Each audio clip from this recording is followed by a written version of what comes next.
nanti akan diganti oleh ini. Itu perkataan bersayap yang sensitif, yang bisa menimbulkan kegaduhan. Assalamualaikum warahmatullahi wabarakatuh. Kita bertemu lagi pemirsa dalam diskusi kebangsaan kali ini. Dan kita masih bersama dengan Pak Maijen Purnawirawan Tritamtomo. Pak Andika itu akan selesai di Desember 2022. Itu kan pernyataan Pak Pratikno waktu menyerahkan surpres usulan Panglima TNI ke DPR, Pak. Nah, ini sebenarnya gimana sih, Pak? Jadi begini, bahwa pejabat siapapun yang ditunjuk mewakili presiden untuk menyampaikan sesuatu, tentunya beliau adalah sebagai orang yang mewakili kepala pemerintahan. Siapapun dia, tentu harus berpedoman pada dua undang-undang yang berlaku. Satu, Undang Nomor 5 2014 tentang ASN. Yang kedua, Undang-Undang Nomor 30 tahun 2014 tentang administrasi pemerintahan. Kalau administrasi pemerintahan, siapapun ya harus memperdomani azas umum pemerintahan yang baik. Itu ada 8 item.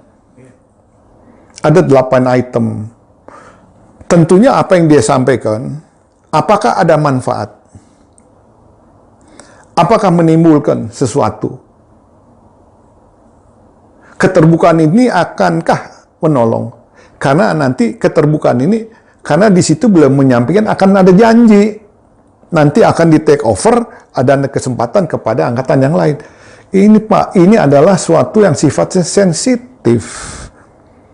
Nggak usah diucapkan, masuk ke dalam hati. Di dalam hati aja nggak usah disampaikan.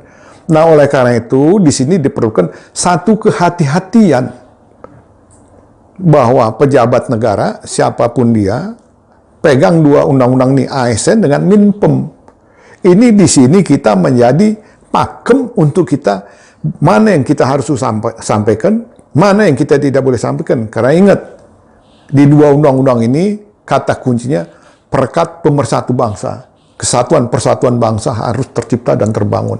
Nah ini, jadi kita asal menyampaikan, ini nanti kalau pada waktunya ternyata tidak terjadi sesuatu dan geseh, ini akan menimbulkan kekecewaan pada pihak lain. Nah kekecewaan ini yang tidak boleh diucapkan oleh pejabat negara siapapun dia. Nah kita harus hati-hati di sini Pak.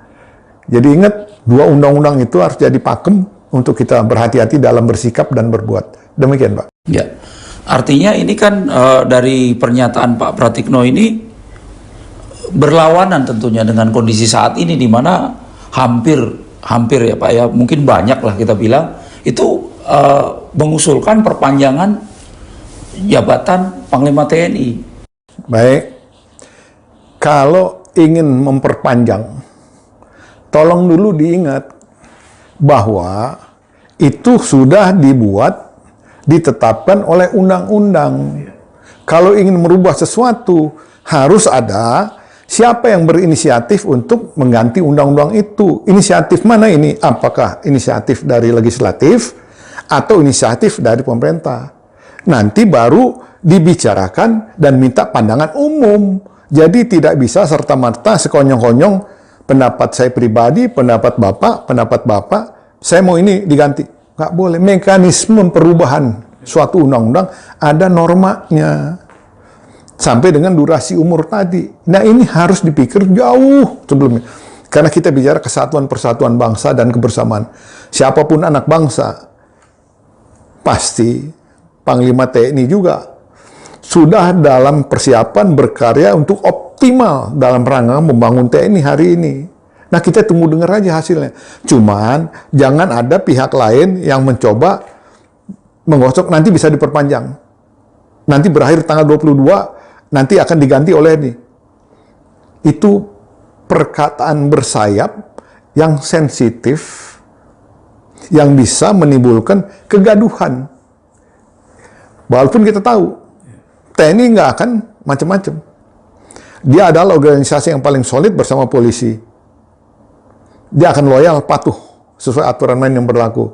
Nah ini, namun demikian, kalau kita bikin kecewa orang, ini amanat Pak Sudirman tadi, Panglima Besar Sudirman, dikotorin. Nggak boleh ini.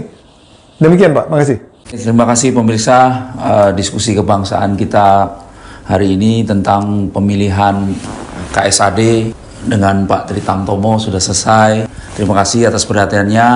Kita nantikan di episode selanjutnya dialog kebangsaan dengan Bapak Tri Tamtomo. Terima kasih. Assalamualaikum warahmatullahi wabarakatuh.